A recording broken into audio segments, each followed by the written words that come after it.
Oh, so I'll be posting your assignment tonight. It will include all the stuff that we did before. And I don't know if I told you. I think I told you assignment today, test next week. Was it this class? I don't know if it was this class, but either way, I'm going to put the assignment today. You're going to give it in by Sunday. I can mark it and go through it Monday. So you can be ready for your test on Wednesday. All right. I think I told you. I haven't heard any complaints, so that means I told you. Good. So we're going to have some notes today. I think we haven't gone through monotone definitions yet. I'll show you how to prove the limits. And we're going to talk about the types of sequences. The first one is called a monotone sequence. When it's either consistently increasing or consistently decreasing. But let me get the lights on. In here is a bit dark. A minute.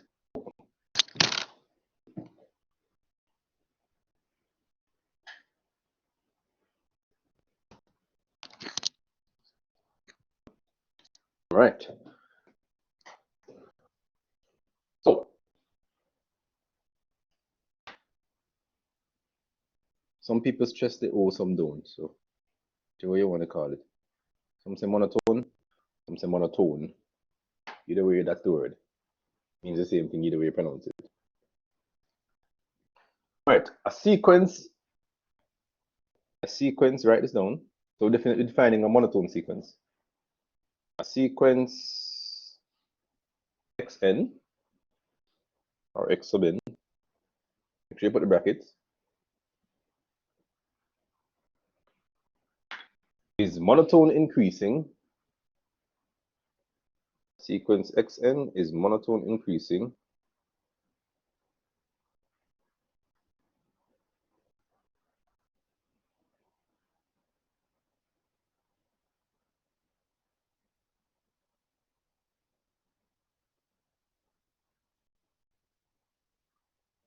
if x sub n, sequence xn is monotone increasing if x sub n is less than or equal to x sub n plus 1.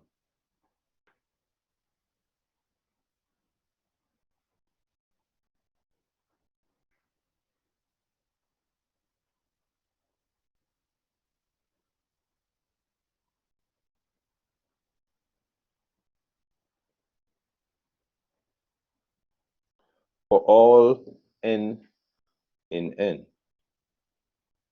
Of course, that means for all natural numbers.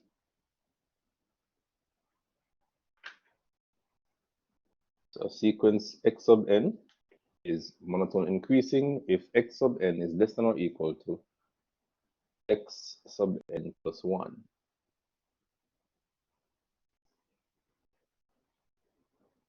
Full stop. A sequence x sub n, just like a while ago, is monotone decreasing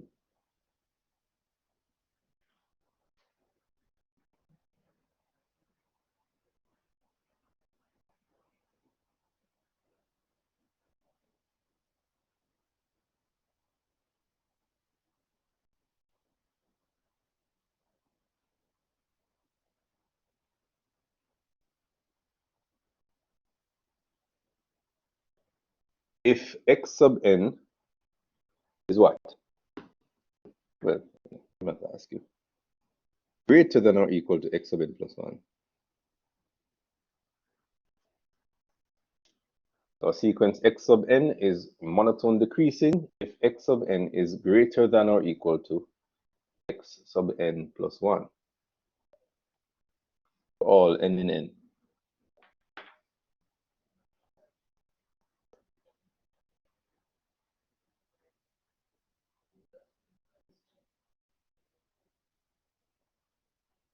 Oh, you need to make a note as well.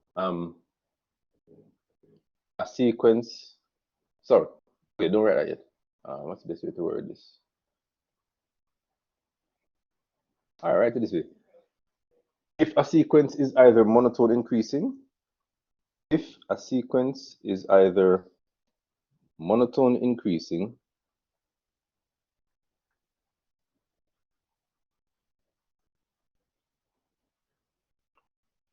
or monotone decreasing, if a sequence is either monotone increasing or monotone decreasing,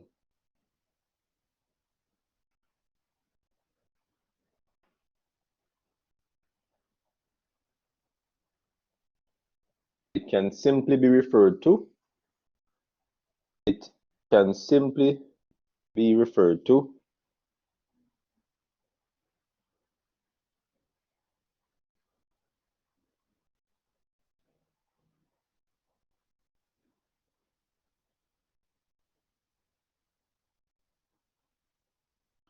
as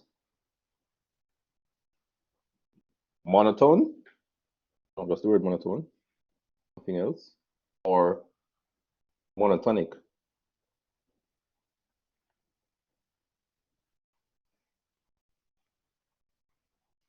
So if the sequence is monotone increasing, monotone decreasing, sometimes they just call it monotone or monotonic.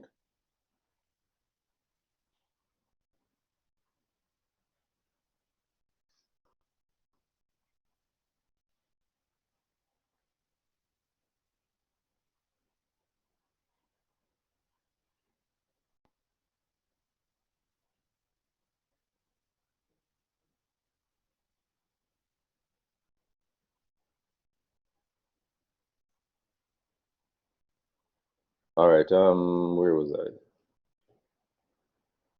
Oh, so let me show you some examples now. La, la, la, la. All right, so look at this sequence here, 1 over n. Is that monotone increasing, monotone decreasing, or neither?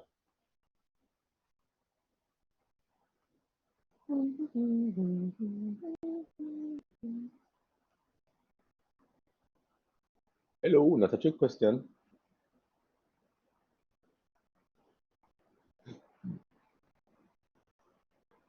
Are you guys hearing me? It is Hold on. Turn my volume. Oh, it's all the way up. You have to talk louder. Say that again. oh, I was saying that because 1 over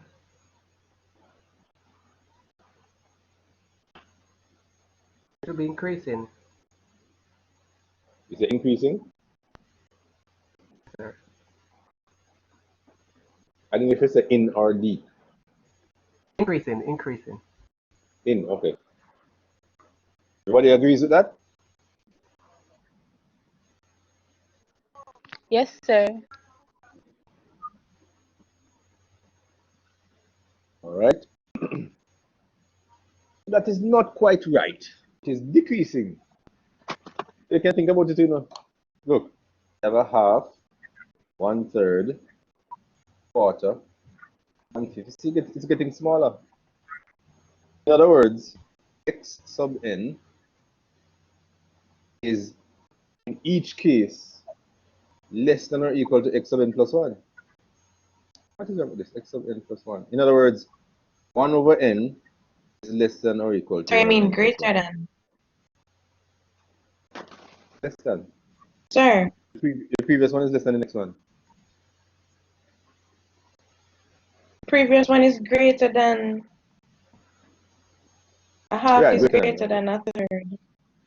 Sir, I didn't know that. Yeah. Sorry, I wrote it wrong. And because I'm not telling me about increasing, you know. So, writing increasing. Thank you. Coming and German. Let me just write this properly. A half, 1/3. As you can see, it's going down. The numbers are getting smaller and smaller. So, in other words, x sub n is greater than or equal to x sub n plus 1. Thank you, Lafayette. As you can see, 1 over n is always going to be bigger than the number that comes after n plus 1. Yes, go ahead, Jeremy. It's fine. I got the clarification that I wanted. Okay. So remember now, the sequence is decreasing if the previous number is larger than the following number.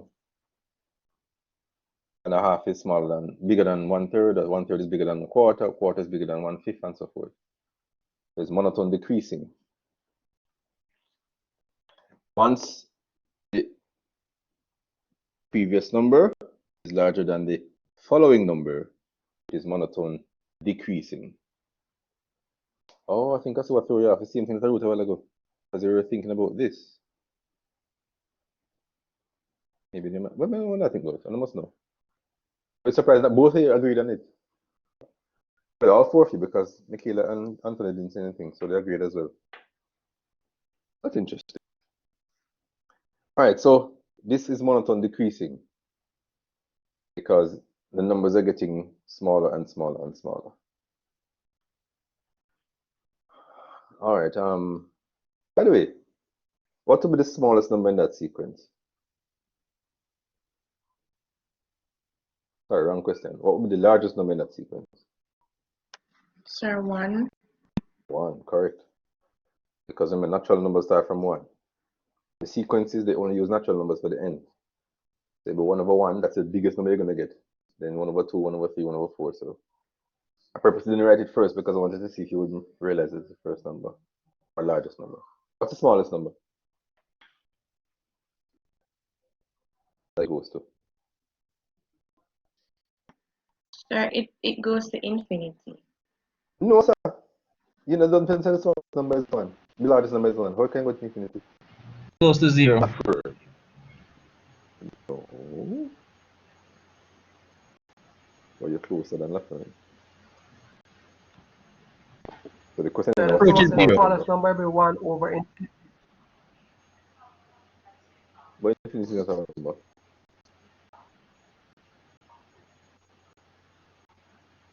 I want to say 0. Yes, sir, Alright, Mr. 0. I changed my answer. so I knew what you meant in Alfred. You said it's going to infinity, but not the sequences. No, I said infinity. Okay, everybody rang again. We don't know what the smallest number it goes to. We don't know what the smallest number is. It will know it is approaching 0, but it doesn't go to 0. It's never equal to 0. It approaches 0. Follow me? Yes, That's what I sir. said. No, sir. You said 0. No, I said A 1 over question to you. infinity. 1 over infinity, sir, approaching 0 won't reach 0. Okay, all right. What Go is 1 over closer, infinity equal to? closer. Jeremy, what is 1 over infinity equal to? 1 over infinity? Mm-hmm. Sir, point 0, with whatever number at the end, it will never reach 0. That is undefined. Oh. There is no such number. Infinity is not a number. This is equal to 0. The limit as x tends to infinity of 1 over x, or 1 over n, if you want to use n infinity. That is equal to 0. In other words, it's going towards 0. Remember, the limit tells you what it's going towards, and it doesn't tell what it's equal to. So this function approaches, the sequence approaches 0, but it's equal to 0. I want you to be clear on that.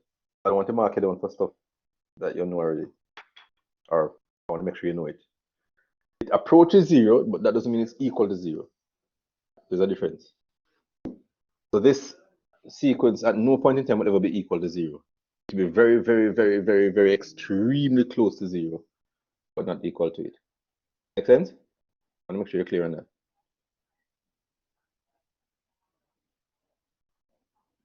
But you okay with that? You can't divide a number by a number and get 0. Sorry.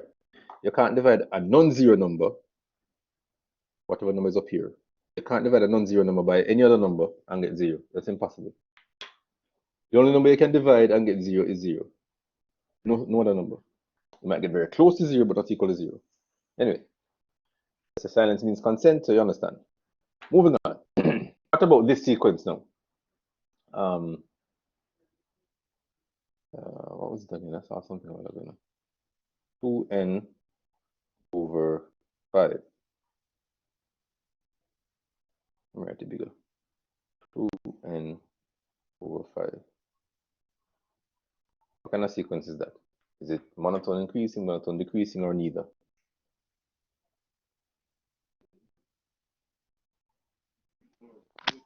Sir, Uh-huh.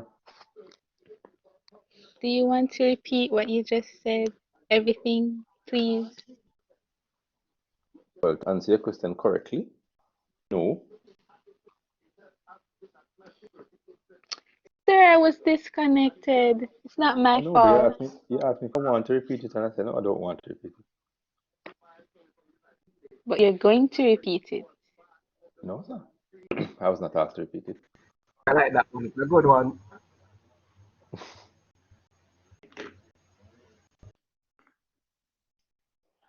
I want to ask a different question, Michaela. Are you good? What you said, sir? You want to ask a different question, or are you okay now? Sounds like you're okay. Lafayette, chop. Great to that. Alright, so since Lafayette asked Oh, it, can I repeat sir, it? Okay, can I you can repeat repeat it. what you just said, please? I don't remember. I don't know when it got disconnected. You heard when I said it What? was monotone increasing or monotone decreasing, the one before? What was it? I think it was this one over N. The last thing I have is it can be referred to as monotone or monotonic. Monotonic. Good Lord, you're gone a long time, man. Right, so then I went on now to show an example, which was 1 over N. And I asked the question, is that monotone increasing or monotone decreasing or neither? And Oh yes, and I was there for that. oh, then you know something. It got disconnected after you asked what was the smallest number. Oh, the smallest number is undefined. We don't know what the smallest number is. Because as N gets larger, it's getting closer and closer to 0, but never equal to It is increasing, sir. oh, come on, Jermaine. Clear on that, Michaela? So that was the last thing we said about this. Yes, sir. All right, yeah. So what you said, Jermaine, you said it's monotone what? It's increasing. Jeez, I missed it. Did you say D or I? Because I could hear the decrease or increase. I. Oh, I, okay. Does everyone agree with that? For 2 over N5, 2 N over 5? Yes, sir. I don't like to agree, man. All right. So once again, silence from Anthony and Michaela means they agree as well. Okay. Oh, my, this class is interesting. That means we are correct. I was hoping somebody changed their mind, but yes, it's correct. All right, so it's monotone increasing because for each number, the previous one is less than the following one. What do you mean, sir? Well, let's, for example, when n is 1, when n is 1, this is 2 over 5. When n is 2, it's 4 over 5. When n is 3, 6 over 5. It keeps getting larger and larger and not smaller. There's a way you're going to show it using the letters, but for the time being, I'll just record this. When I get to the, the next portion, I'll show you. But actually, I'll show you from now. It's supposed to be 2n. What is this, man?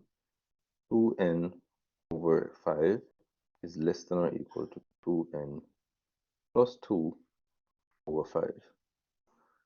Do you know how I got 2n plus 2?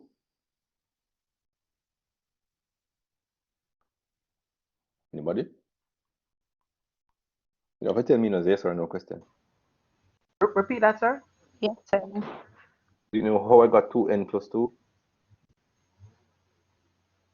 My friend, what you said? Sir, I said yes. Oh, it's Michaela.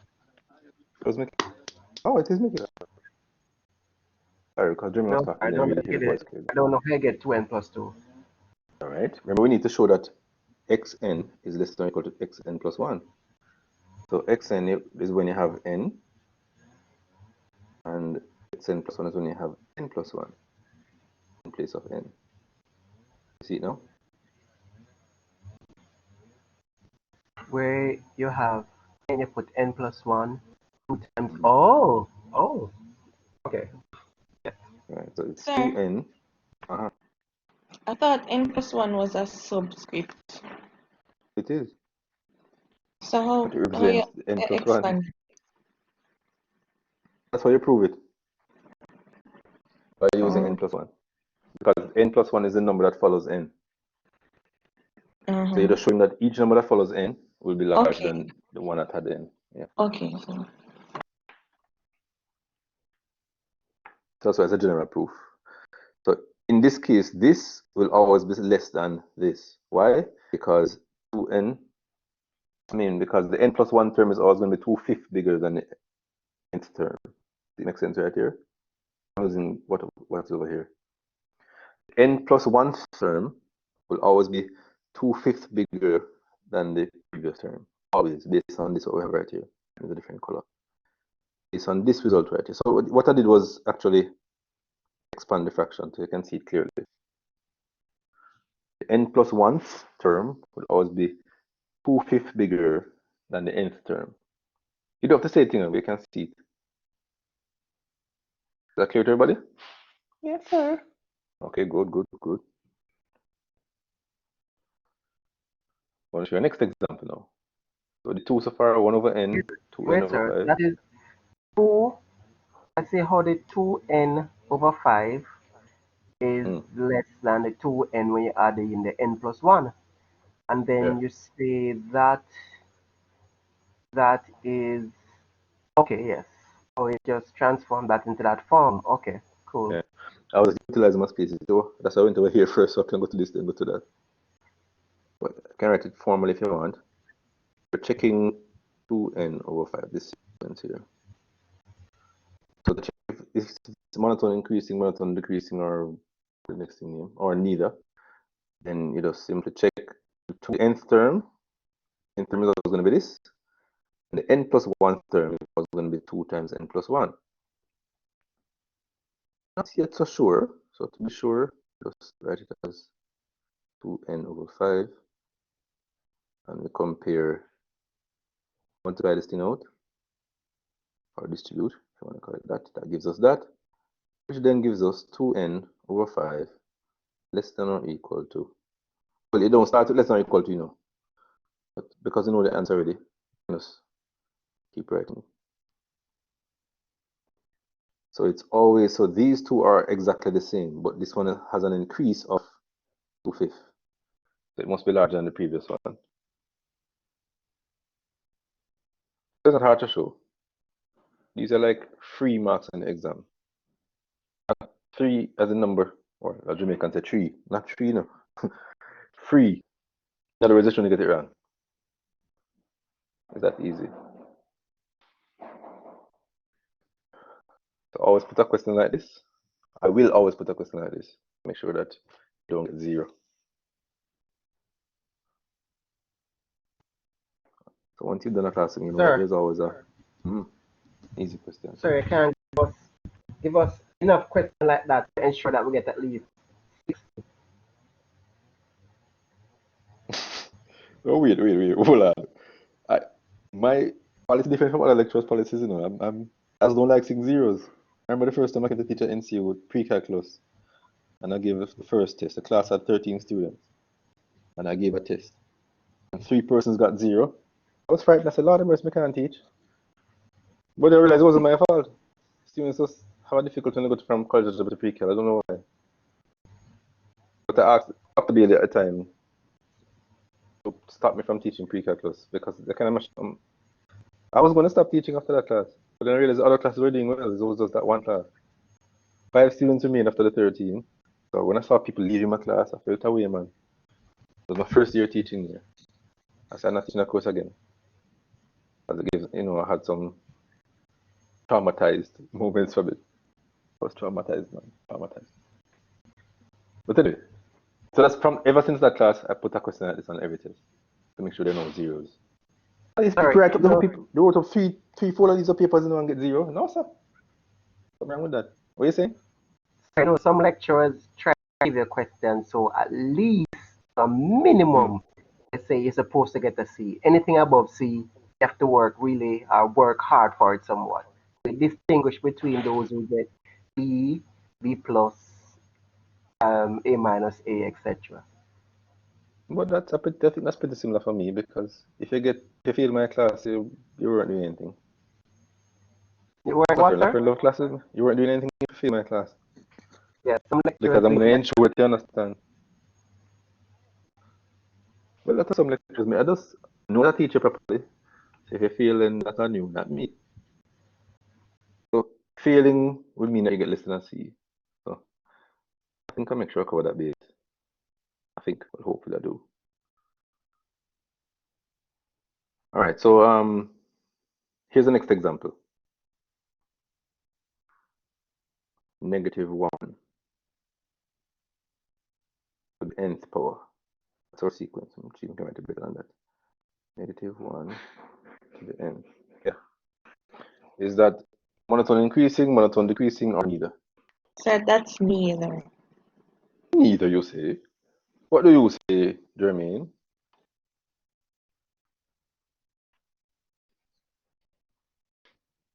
Sir, but I don't, that's sir, that is going to change between being -1 to +1, -1 to +1. Let's call it something like alternating.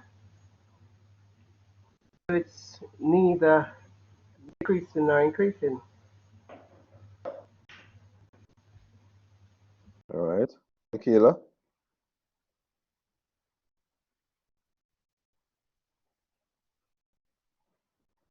Michaela? Anthony? I just said neither because, just as Jimmy pointed out, it's gonna just be alternating. Okay. Michaela is my A, so you guys are correct. Because as Jermaine said, you're going to get -1, 1, -1, 1, -1, 1. So at no point in time can you say that the following the number that follows or preceding, no, preceding. The number that comes next is going to be always less than or greater than the number before. It's alternating. So it's not monotone increasing, it's not monotone decreasing, it is neither. Now, another example, and then we'll move on. Oh, okay, you weren't writing. That was simple. Another example, 1. Was it just 1? Yeah, 1. Is that monotone increasing or monotone decreasing or neither? I want to answer from everybody this time. Lafern, Michaela, Jodie, and Anthony. Do you mean 1 to the n or something? No, I mean 1. That's But anything one, same answer. That's what? I would say that's neither, sir. Neither. All right. Jermaine, Michaela, Lafern. Neither. Lafern says neither. Who comes next? Michaela. Michaela. Oh, you said neither. I don't know, Michaela different from Lafern. Not when you talk soft like that. It's when you talk up like when you talk up now, I can tell. Sir, so the thing is that, sir, while I would tend to agree with the others that it is neither, but Wait. Don't give the explanation. I just want the answer. Because Lafern hasn't answered yet. So is neither then, Jermaine? That's sir, what are the answer. options I have? Increasing, decreasing, or neither? Increasing, decreasing, or neither? Yeah. Lafern, what Is you it said? the fourth option? No. It has to be one of the three. Yeah, Okay, I'll go with neither. Oh. Lafern, you said neither as well, Lafern? Yes, sir. Okay. So you see, the majority is not always right. Let us explore, shall we?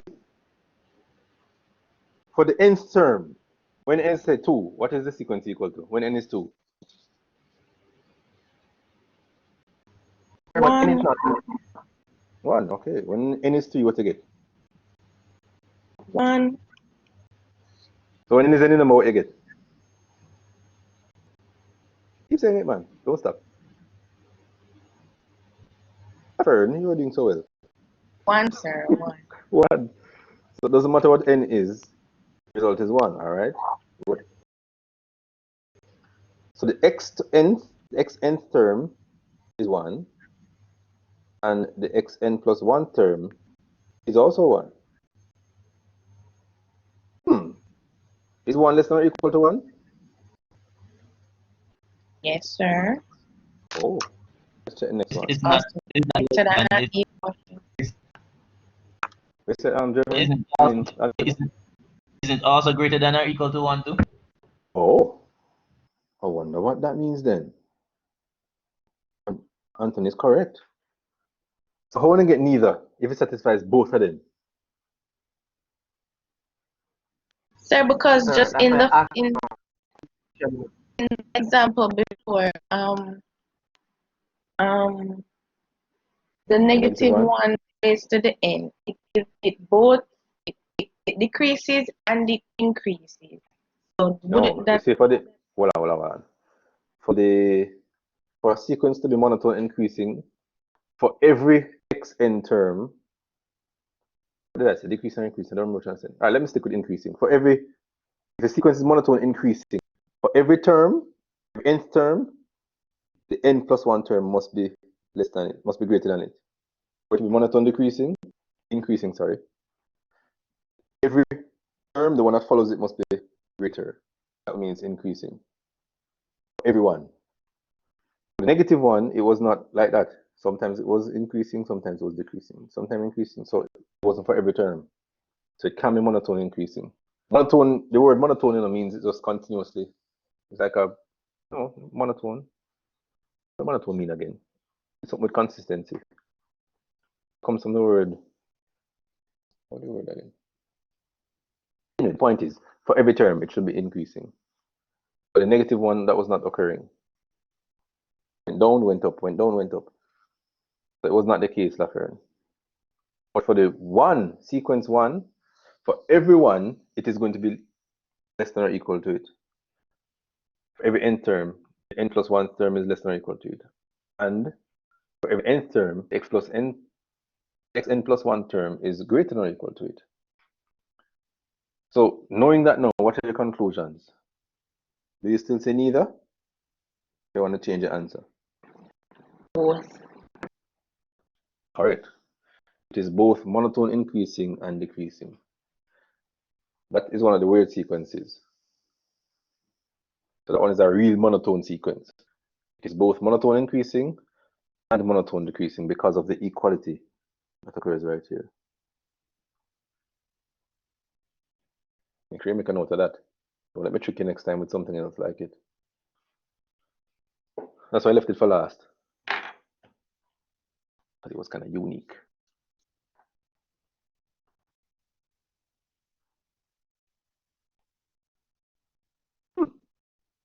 Should I give them this sequence here?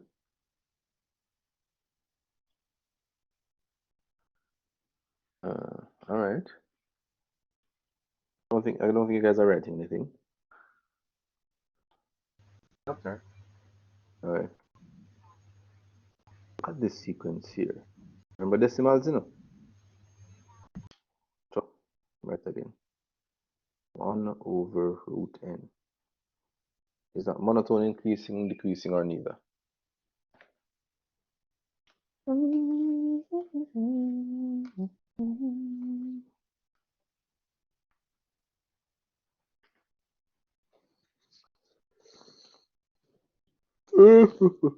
Sir, I would say decreasing.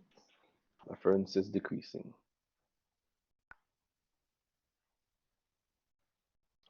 Anthony, Jermaine, Michaela. Agree with Duffy. Sir, Anthony says decreasing. Yes. we Michaela, didn't hear that. Say it again. increasing. All right. She says increasing. And what is it, Jermaine? Decreasing, sir. Decreasing. As in D, right? Yes, sir. Okay. So I was trying to trick you guys by saying decimals, but remember, sequences you only use natural numbers. The decimals have no place in this. So even though 1 over 0.5 is, and even if the decimals were included, look at this. 1 over 0.5 is 0.2. 1 over 0.2 is 2. A smaller number than that would have been 1 over 0.25, which is actually going to be equal to 4. So either way it would have been decreasing. Because the smaller the decimal, the bigger the number. So in general, the smaller the denominator, regardless of whether or not it's a decimal, the smaller the denominator, the larger the fraction. So it was decreasing. I think you all said that. Monotone decreasing. Because even with the square root, I forget it's square root. How could that work, you know?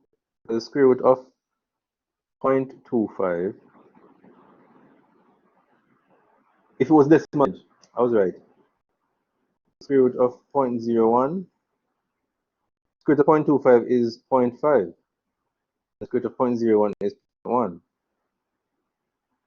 If the what do you call it? The square root of a decimal is larger than the square root of the decimal than the decimal itself. If the number is between 0 and 1, the square root of it is larger than the number you took the square root of. I don't think that affects it anyway. It's still bigger. Let's see. 1 over this, 1 over that. This is equal to 2. And this one is equal to 10. And this was smaller than this. So is it still increasing? I mean decreasing? I'm confusing myself right here. Wow. I think bigger. Okay, which number is bigger here? 0.25. So I thought we're looking at natural numbers. I know, but I said something while ago. I want to make sure that I said the right thing. I'm checking. Okay. I don't want to big one record as saying foolishness. So this would be equal to 2, and this would be equal to 10. Which one is bigger? Left one is bigger initially. So it's increasing.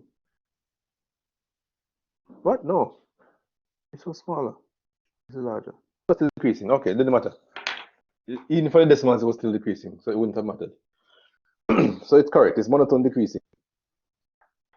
I mean, regardless of this, you know, I was just saying something. It was always monotone decreasing because it only involves natural numbers. It would have been 1 over root 1, 1 over root 2, 1 over root 3, 1 over root 4, and so on. So in each case, the number was getting smaller. This was 1. This was some root over 2. What that go? Root over 2 is about 0.70 something. 70, blah, blah, blah. I think root 3 over 3 is 1.5 something. I don't remember, you know. What time 1.5? I don't remember. 0.5, I think. And root 4, of course, is just 0.5. Because it's just 1 over 2. So you see it's decreasing. 1 for the first one, 0.7 for the next one. I think 1 over root 3 is 0.57 something. I think, I don't remember. 1 over root 4 is, of course, 0.5. So it's getting smaller and smaller and smaller. It's decreasing. But if you want to show it the way you'll be asked to show it in text, you'd have done 1 over root n and compare it to 1 over n plus 1. You need not go any further than this. Write it properly. Root n plus 1. You don't have to go any further. That's a plus. Remember that. Remember, we already established that the larger the denominator, the smaller the fraction. So that is always going to be less than or equal to that. So it's monotone decreasing because the previous number is larger than the following number. Anyway, moving on. Some more definitions. Oh, when you're showing fractions, you know, if you want to show decreasing or increasing for fractions, just establish that the denominator is larger than the next denominator. If that is the case, if the following denominator is larger than the previous denominator, right away it is decreasing. And if, of course, the numerator is larger, it's increasing. That's a pretty simple thing to show.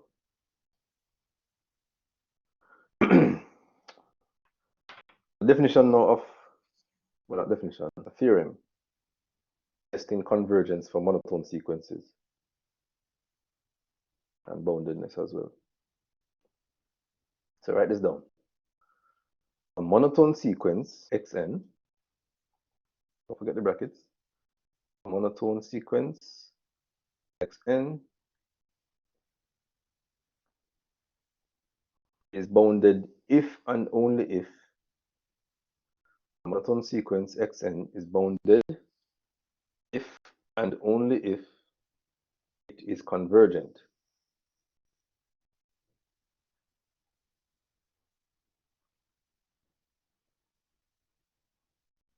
Let me pause right there. Look back at this sequence here.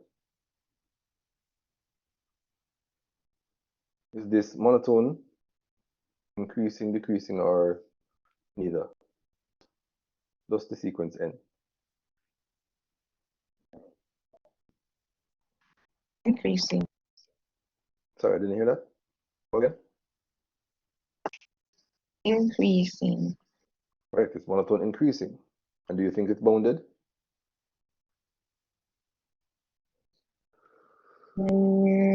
Bounded below, perhaps. Possibly. Do you think it's bounded above? No, sir. No, it's not. Good. It just keeps going up and up and up. It's not bounded above. So, and the, oh geez, I forgot to answer the previous question. Does it converge? It does not converge. It just goes off to infinity. So it's not converging. So because it's not converging, it's not bounded above. Right? The monotone sequence is bounded if and only if it is convergent. Remember, bounded, when something is bounded, you know, I've heard this a while ago, it might be bounded below. Remember, when you say a sequence is bounded, does anyone remember what that means? When you say a sequence is bounded? Yes, sir. Bounded? What does it? Yeah. I don't remember, sir. Remember, when a sequence is bounded, it means it's bounded above and below. If not, you can say it's either bounded below, bounded above, or not bounded at all. But if you say, once I say a particular sequence is bounded, it means it's both bounded above and below.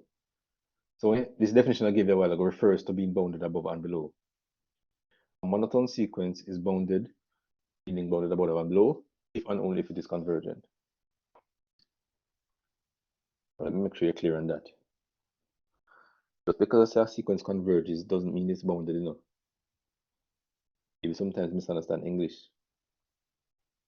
For example, a person, I don't know who the person is, but a person is pregnant if and only if the person is a female.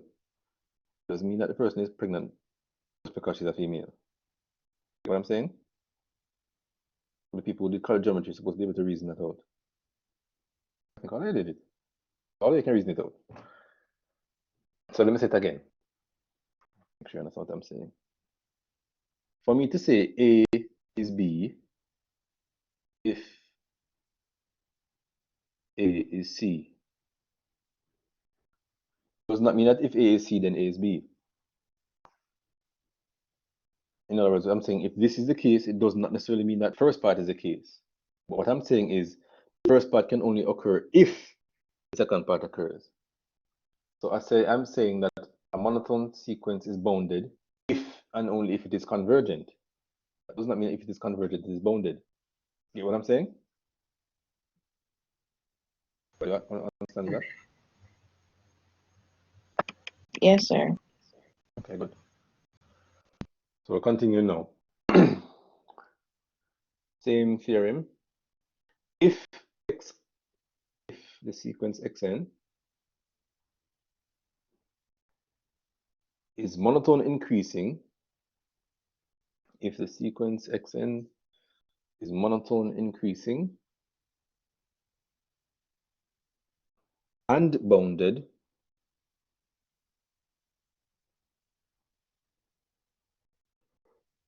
then the limit as n tends to infinity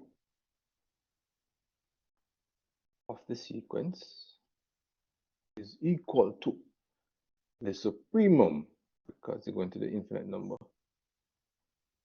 or to the end of the sequence.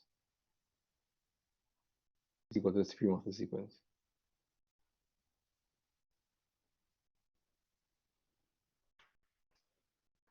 So if the sequence is increasing, continuously increasing, and it is bounded, then it means that as x gets larger and larger, you're tending to the sequence, to supremum. In other words, to the bound. That's what this is saying. As n gets larger and larger, you're going towards the bound, which is the supremum. The same thing if it is monotone decreasing. I'm going to give you something for that. If x sub n, the sequence x sub n, is monotone decreasing and bounded, if the sequence x sub n is monotone decreasing and bounded,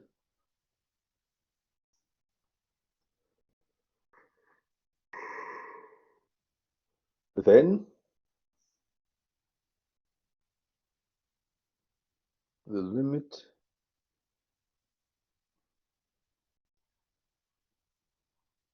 as n tends to infinity of the sequence, what do you think it's equal to?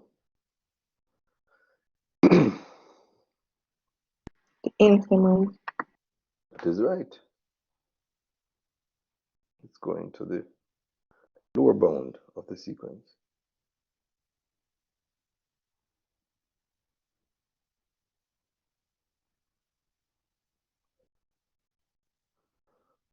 I realize something with Anthony, he only responds or says something if he's not understanding so well. That's interesting. You like me at church? Anthony doesn't say much unless not understanding so well, or he has questions. Well,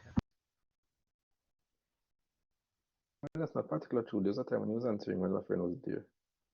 Oh, which means that Lafrene is the main speaker, and if she isn't here, then Anthony takes over. Maybe they could deal together or something. I don't know. I don't know.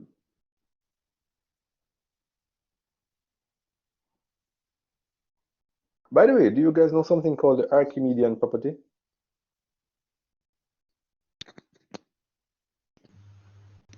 That property? Heard it before. Archimedean property. No, sir. Okay. See, today Anthony on Thompson doesn't know something. Alright, so this is our. I've been using it, but I just assume that I shouldn't do that, you know. Stop assuming. I think I've seen it in a course in history and maths. No, history and maths. I think the one time I taught a course I did it in it. Maybe it's not like a thing that you must cover, so maybe it's like I didn't cover it, you guys. Archimedean property. So this is a simple property. It's saying that if we're dealing with integers, if you finish writing what is on the board?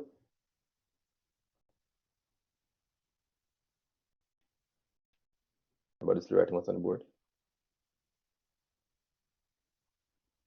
Hello? Okay, that means yes. So it's saying if you're dealing with integers, and you have a particular integer, call it n, and you must be able to find an integer that is bigger than that n. A very simple property. Or simply put, there exists an integer bigger than that n. So if you have an integer n, there exists another integer which is bigger than n. Which makes sense. You just add 1 to the number. Integers are never ending, so it's a very simple property, but it's useful. So when we're doing limits, you can see there exists n bigger than n, or there exists n in the natural numbers, which is bigger than n. So we've been using it all along, but I didn't mention it by name. I thought I should have a while ago. I was going to Sir, what was right as the property? So you're let's actually writing it put in down. a sentence. You just said. No, you don't have to write it down. I'm not going to state it or anything, but just making sure you know that's the property you've been using. But if you want to actually write it, let me see if I can find it in my notes. Fine.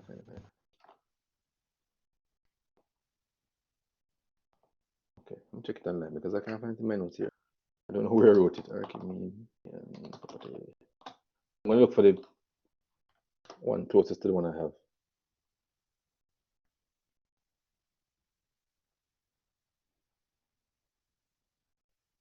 Here's a nice one. This one is worded nicely, similar to mine. So it says if x and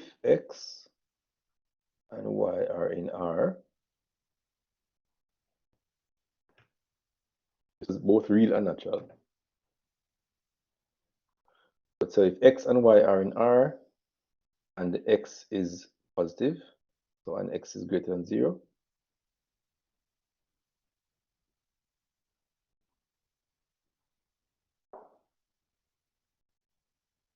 I think I wrote it before, I probably didn't call it by name.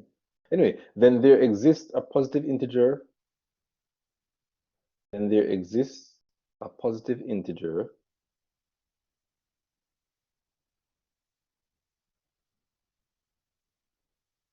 n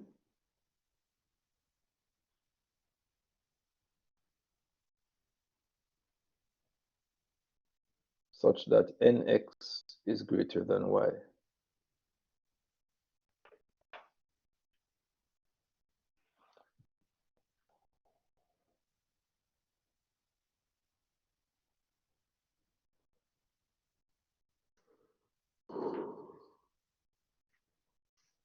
Oh boy. I think you gave us this already, sir. I think I did too. I probably just didn't give it by name.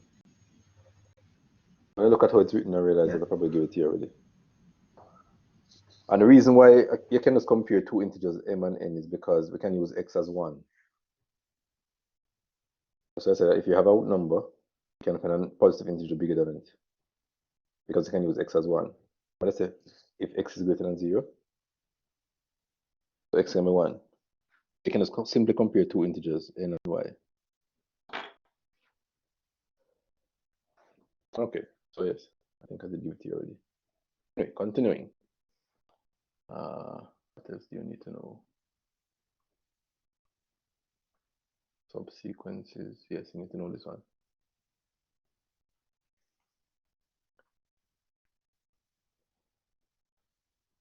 So more notes. Let x sub n sequence x sub n, so you need the brackets.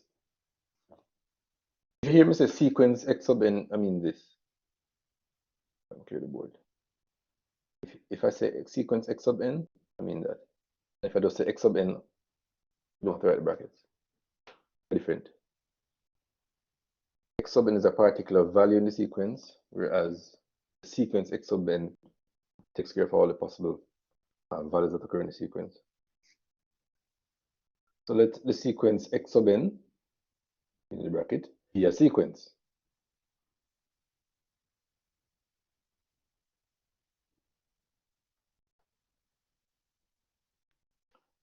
Full stop. Let the sequence n sub I, that's n, and then you have I in the, what I call that thing again? Let me put it down below. Can't even forget that name.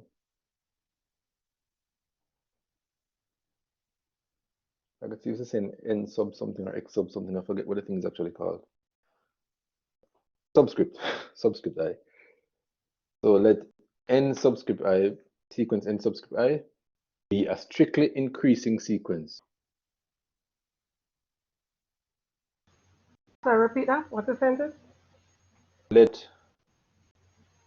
this thing right here be a strictly increasing sequence.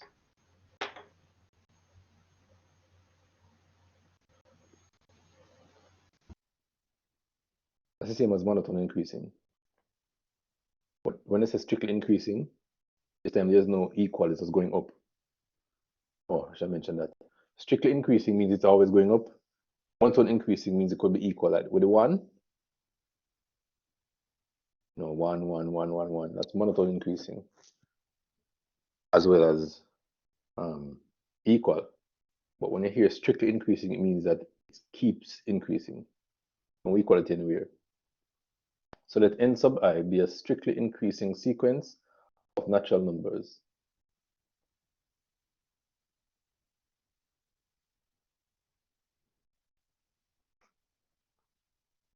Full stop.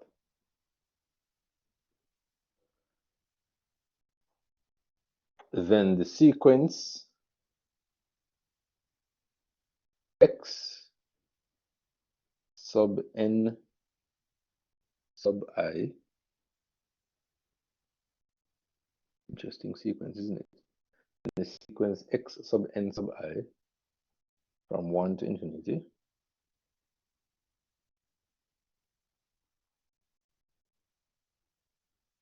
I can say from I equal 1 to infinity, because we talk about the i's this time, not the n.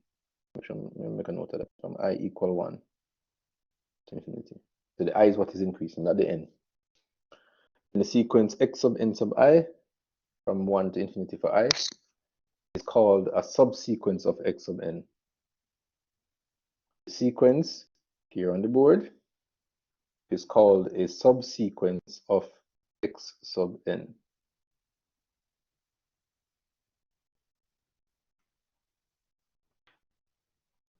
What are they talking about?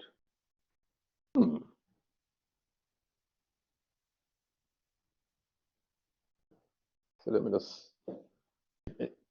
Anyone still writing? Because I'm going to show you what is happening right here. Make sure you're understanding. Okay, that sounds like a no. So here we go now. So write this stuff up here. We had x sub n in our sequence. We had n sub I, and it told us that n sub I values are strictly increasing, which means that ni is less than, there's no equal part here, less than that. In other words, it is following the values that come after keep getting larger and larger and larger. So you can call it like this: n1 is less than n2, which is less than n3, which is less than n4, and so forth and so on. Right. So the values that follow are larger. Now, we're not changing the values for xn. We're looking at the subsequences from it, or sequences that you can get from it. For example, look at the general sequence 1 over n. A subsequence you can take from that would be like 1 over 3n, 1 over 2n, 1 over 4n.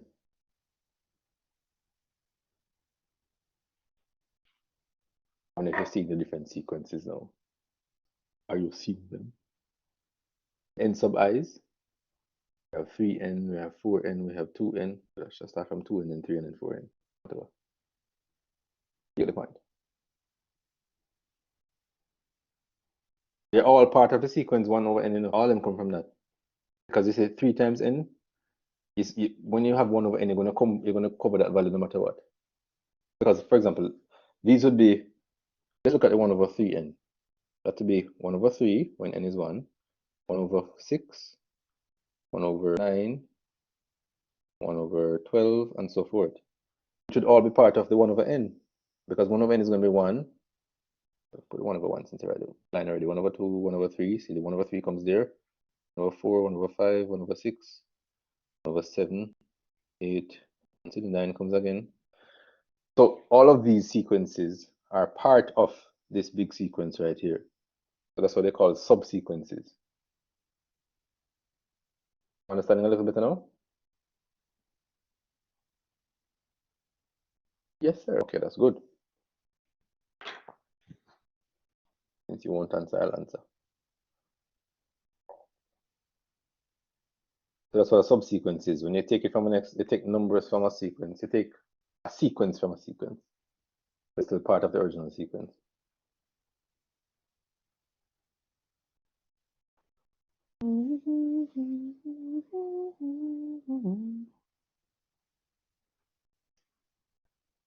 Look at this. Let me see if you guys are understanding. Would this right here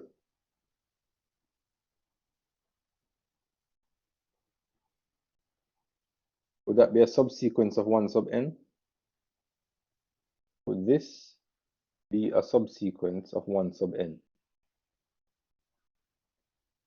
I mean, of the one I circled. Sorry. Would this thing I underlined here be a subsequence of the one I circled here?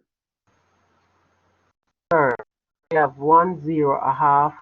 Then what is that? B, then 1 over 4? 0, 1, 0, half, 0, quarter, 0, 1, 6, and so forth.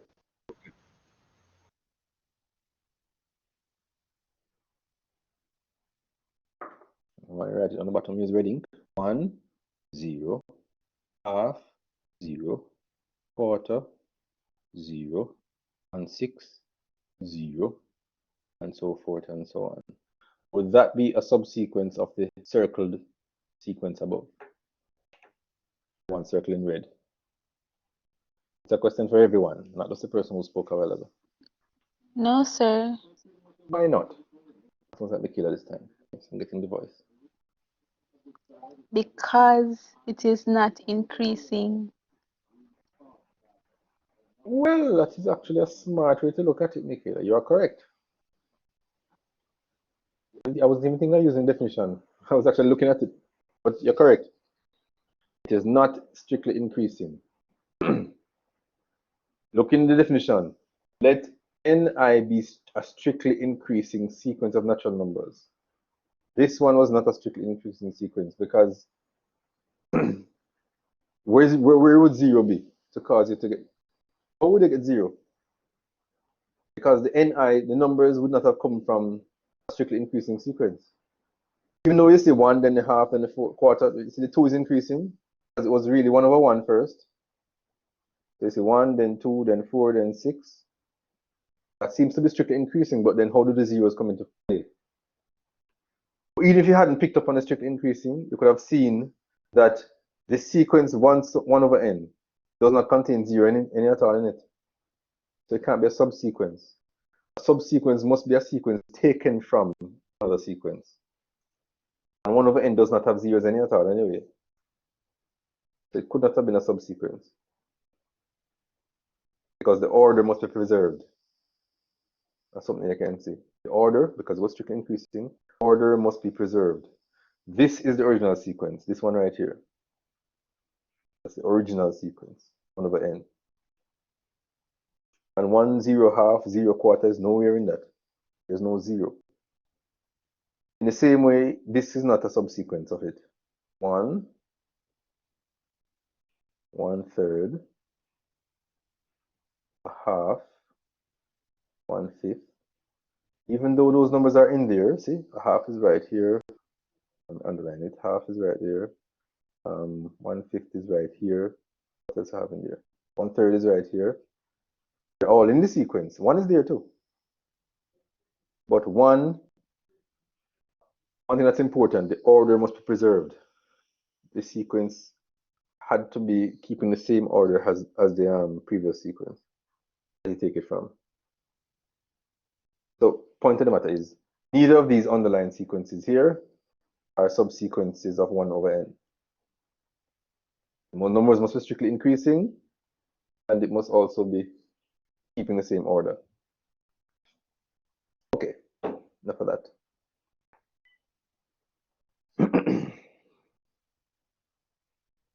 So the last definition or theorem from this topic, here it's what it says.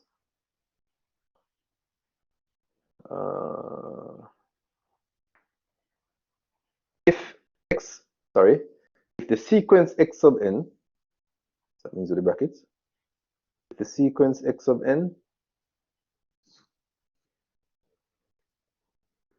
is a convergent sequence,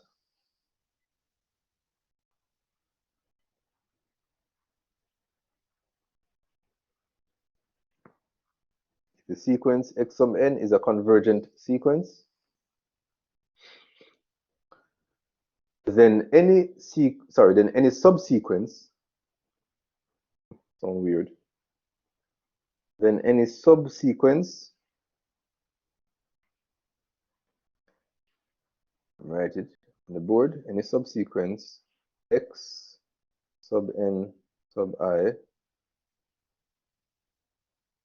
is also convergent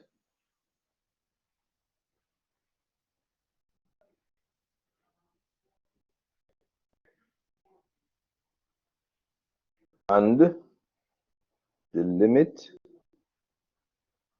as n tends to infinity of the sequence x sub n is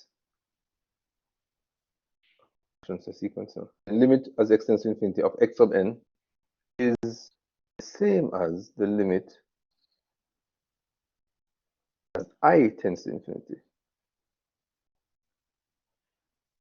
of xni, because it was taken from it, so that both going towards the same limit.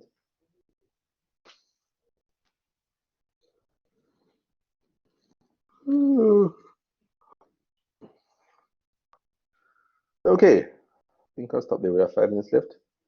So I'll be posting your assignment tonight or today. More likely tonight because I have classes all day. So as soon as I'm finished with them, I'm going to post it. But in my head, not so good enough. So Jeremy, please remind me or Anthony, anybody. I have a number. Please send me a reminder after 7. So Jeremy, don't wait until 2 days after I know. Send me to from today because my head not good. I watched the already, so I just to post it. Okay. Because I want to give you enough time to get it done by Sunday. So you're I going want to to give make sure I go through it. Gonna give us the results of the other class or test assignment? Other algebra? Yes, sir. Yeah, man. I can't sleep at night time, sir. You think you did that poorly?